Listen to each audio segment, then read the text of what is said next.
बर'नि सोरां मन्जु थियेटारा 50 बोसोर आबुं जानायजों लोगोसे बोहैथि दाननि 14, 15 आरो 16 खालाराव सनाथि मायथाइ फोरबो फालिथायखौ बरपेटा जिल्लानि लेसेरा गामियाव खुंनाय जादों। सोरां मन्जु थियेटारनि बिगोमा चन्द्रकान्त मोसाहारि, जायखौ सेखा मेनेजार होनना बयबो मिथियो, जाय बिथाङा गोबां दुखु जारलानि गेजेरजों बर'नि थियेटारखौ 50 बोसोर सामलायबोनाया बर' समाजनि गेजेराव मोनसे गिदिर जारिमिन जानानै थागोन। देग्लाय सनाथि मायथाइ फोरबोखौ सानथामनि हाबाफारिजों 14 फेब्रुआरि बुधबारनिफ्राय बायदि बायदि हाबाफारिनि गेजेरजों जागायदों।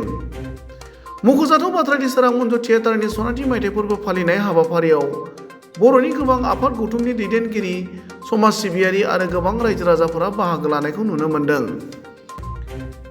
गुबुन फारसेथिं नैथि साननि हाबाफारियाव बर'नि सासे गोख्रों आइजो दैदेनगिरि डक्टर अनजलि दैमारिया बाहागो लानानै गोजोननाय फोरमायनायजों लोगोसे सोरां मन्जु थियेटारनि बिगोमा चन्द्रकान्त मोसाहारि एबा सेखा मेनेजारखौ साबायखर बावनानै खौरां बिजोङाव ओरैबायदि फोरमायो।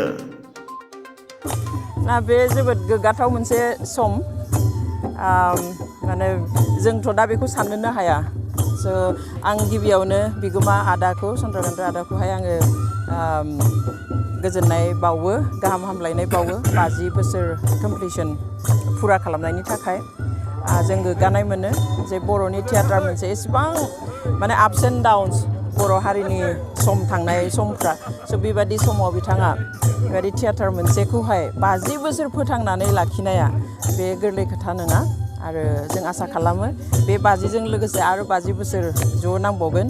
आदानि जिथु स्पिरिट, बे स्पिरिटआ जेब्लाबो मोजाङै थाथों आरो बयनिफ्रायबो अननायखौ मोनबाय थाथों, अनसायनायखौ मोनबाय थाथों। आफा इसोरा बिथांखौ जेब्लाबो बोर होथों। आं बेखौनो दिनैनि बे गोथार सानाव बिथाङाथ' बिथांनिफ्राय खावलायदों, दा बेहाथ' आंहा बुंनांगौ जेबो गैया।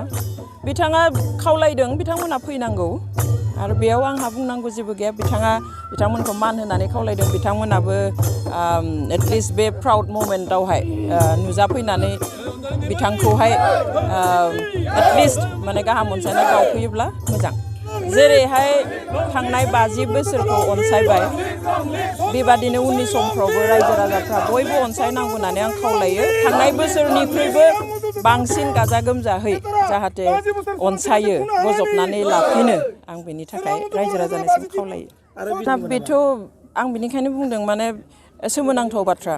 बिथाङा जि इन्ट्रेस्ट, आदाहा बे इन्ट्रेस्टखौ लानानै मालाबा बिथाङा फेमिलिनि गोबां खामानिफोरखौ सेक्रिफाइस खालामदों। गावनि न'नि हा हु फोथांना लाखिनो थाखाय हा हु फाननानैब्लाबो बिथाङा आवगायदों।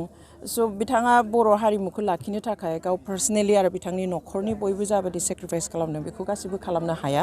बेवहाय जों बयबो सिक्रिटि होनांगौ, बिथांखौ रिकगनिसन होनांगौ। आरो बिथाङा बुंदों जे गोबां साख्रि मोन्दोंमोन, बे साख्रिफ्रावबो बिथाङा थाङाखिसै। थाङैनि मोनसेल' जाहोन जाबाय जे सोरां मन्जु थियेटारखौ फोथांनानै लाखिनो नांगौ। बेवहाय बेबादि सुबुङा दिनै जोंनि गेजेराव दङ। बिथाङा 50 बोसोर फुरा जानायखौ जोंखौबो रंजानो थाखाय, बाहागो लानो थाखाय बेयाव लिंहरदों। बिनि थाखाय आं बिथांखौ साबायखर बावो गोरबोनिफ्राय। आरो उनाव बांसिनै आदाया आरो गोख्रोङै सोरां मन्जु थियेटारखौ आरो बांसिनै जौगाहोनो हागोन होननानै आसा खालामो। नोंथाङा सानो नामा, जिहेतु बिथाङा 50 बोसोर बर' हारिमुखौ फोथांनानै लाखिबाय, बिनि माबा मोनसे बिमुं होनांगौ होननानै बर' जाथियाव सानो नामा नोंथाङा? सानजायो बेफोरखौहाय। गोबां जोंहा माबाफोर दङ, संगठनफोर दङ, अनुस्थानफोर दङ, बेबादिहाय साननानै आवगायजायो। उनावहाय बेफोरखौ मोनसे रिकगनिसन जायो आरो बेबादि लामायाव हान्थिनाया गोरलै नङा। बेबायदिनो सोरां मन्जु थियेटारनि सनाथि मायथाइ फोरबो फालिनाय हाबाफारियाव हांख्रायनाय बायदियै नुजाफैनाय साफ्रोमबो दैदेनगिरि आलासिफोरखौ नुनो मोननानै चन्द्रकान्त मोसाहारि बिथाङा गोसोआव रंजाखांनाय फोरमायो। आरो BKWSनि मावफुं सोद्रोमा महिपाल बर'आबो ओरैबायदि बुङो। गोसोआ गोजोनदों। दा अनजालि दैमारि फैनायाव आंहा गोसोआ गोजोनदों। बेबायदि बयबो आं लिंहरनाय मन्त्रि MLA फैनाय आं नुजाफैयोब्ला आंनि गोसोआ हाजासे गोजोनगोन। आरो बेबायदिनो आरो फैगौ बारावबो गल्डेन जुबलिनि उनावबो आं थियेटार खालामनायनि मोनसे गोहो फैगोन। आरो आलासिफोरा फैबावनो गोनां गोबां दं, नाथाय किसुमाना फैयाखै। आंहा दुखु, बिथांमोनखौ फैगोन होननानै आङो बे माखासे अनुस्थानाव इमान थाखा फैसा गारबाय, खिन्थु बिथांमोना दिनै आंदो मानो नुजाफैयासै। किसुमान बेखौनो आंहा दुखु नांदों दिनै सोर सोर नुजाथि फैदों ना दिनैथ' दा गोबांथा आं दा गोसोआवनो गैलियाना खोथानांगोन फैदों फैयाखैना फैदों लोमस्राव फैदों हनै देबेन फैदों इएम दे आरो जोंहा माबा फैदों मुनसिं फैदों हनै माबा अनसुमै फैदों ओरै बिदिनो जोंहा अनजालि दैमारियाथ' फैदोंनोखा आरो दा खर' फैलायलै आंहा बेसे खर' माबा खालामबा फैदों जथेस्थ' मानसि आंखौ साबायखर होफैदों दिनै हाबाफारिया गाजा गोमजा जादों ना फोरमायदों जादों आं गोसोआ गोजोनदों आरो जुदि बिथांमोनखौ लिंना फैयोमोनब्ला होमबाना आं बे हाबाफारिया रासिन गोजोनदोंमोन आरो सोरां मन्जु थिएटार खनाली जयন্তী উৎসৱ আজি দ্বিতীয় দিনত ভৰি দিছে এই দ্বিতীয় দিনত মানুহৰ সঁহাৰি যথেষ্ট পাইছোঁ মানে ওচৰত যিমানখিনি গাঁও আছে গাঁৱৰ সমূহ ৰাইজ মানে ভিন্ন জাতি ভেদে ইয়ালৈ আহি অংশগ্ৰহণ কৰিছে সকলোৱে সহায় সহযোগিতা আগবঢ়াইছে আৰু চবৰে সহায় পাইছোঁ আমি ইয়াতে